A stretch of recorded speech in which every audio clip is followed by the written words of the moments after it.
दे दे दे दे दे शुरू हो जाती और क्या क्या कहती पता ही नहीं। सब पूरा गांव इकट्ठा हो जाता, वो तो खा पी के निकलती थी तैयार होकर और पूरे गांव का सबका काम धंधा बेकार कर देती थी।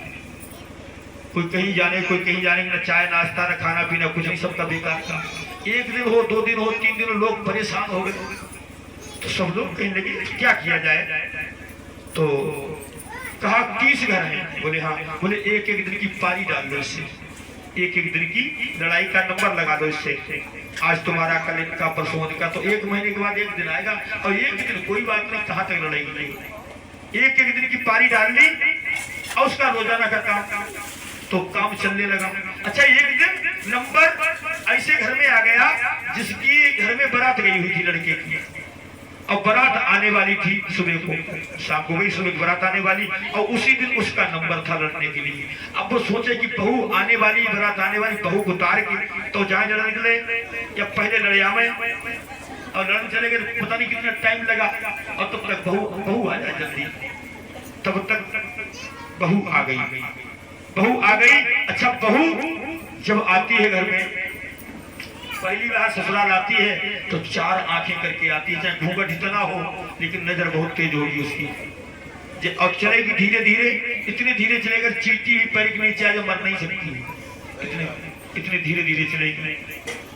और भक्तों घूंघट के अंदर से बड़ी तीखी नजर से देखती, कमरे कितने हैं, रसोई घर किधर है, नल किधर है, बाथरूम किधर है, और घर में कितने लोग हैं, कैसे कैसे लोग हैं, बड़ी तीर तंगी नजर से देखती है। और सासू को विशेष ध्यान से देखती कि सासू कौन है और कैसे स्वभाव की है, सासू के ऊपर तो बहुत विशेष नजर होती बहू की। और उस सासू ने उतार करके जैसी कमरे के अंदर बिठाया और बिठाया, बेटा बहू अब तुम बैठो, हम जरा जा रहे हैं। तो उसने हाथ पकड़े, सासू जी, बोले हाँ, बोले बैठो, बोले बेटा हमें बहुत जरूरी काम से जाना, बोले नहीं हमारी मम्मी ने कहा है कि जब तुम अपने ससुराल में जाओ तो अपनी सासू को काम मत करने देना, अब आज से तुम काम नहीं करोगी, हम करेंगे। अरे बोली बेटा अभी तुम बारात होकर के आई हो अभी, बोले चिंता ना करो, बोले हम जिस काम से जा रहे हैं वो काम थोड़ा अलग है, बोले हम हर काम सीखे हुए, काम बताओ हमें। बोले बेटा ऐसी बात है, लड़ाई करने जाना है, बोले आप चिंता ना करो, आप कुछ नहीं करो, आज से हम ही करेंगे सबका।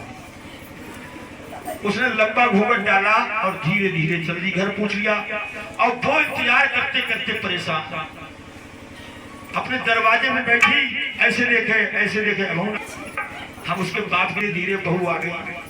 और बहू जब आई तो उसने देखा कि ये तो अपने गांव की मालूम नहीं पड़ रही। अच्छा मालूम पड़ता है जो आज बारात होकर के आई, एक एकल नहीं है, शायद इसने डिग्री पास की होगी लड़ने की, तो ये आई लड़ने के लिए। अब वो आई और जितनी दूर सामने पेटी रखी इतनी दूर आकर के खड़ी हो गई, घूंघट पड़ा हुआ।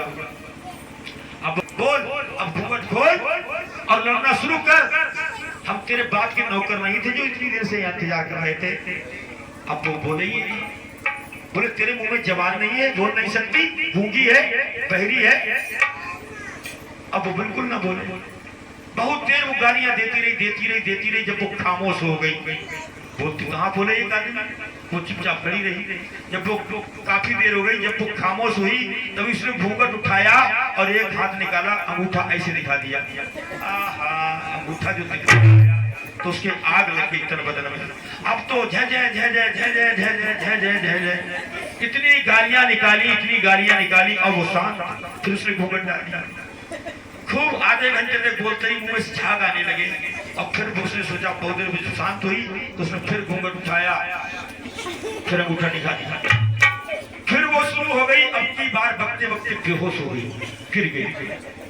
जब गिर गई तो बहू गई धीरे से पास में, देखा हिला जुला करके बेहोश, चली आई, कुछ भी नहीं पाई, चली आई। सासू ने कहा बेटा कैसी भी थी, कुछ नहीं, केवल अंगूठा सही काम चल गए। तो ठीक है, जिसे लड़ना ना आता हो तो अपना अंगूठा तैयार रखें। कोई कितना भी गाली दे, कुछ भी दे, बस जब वो गाली दे दे थक जाए, धीरे से अंगूठा निकालो, दिखा दिया, सच बताते हैं कि आपसे परास्त हो जाएगा। तो आइए रार की जड़ तकरार कहाँ से होती सुनिए।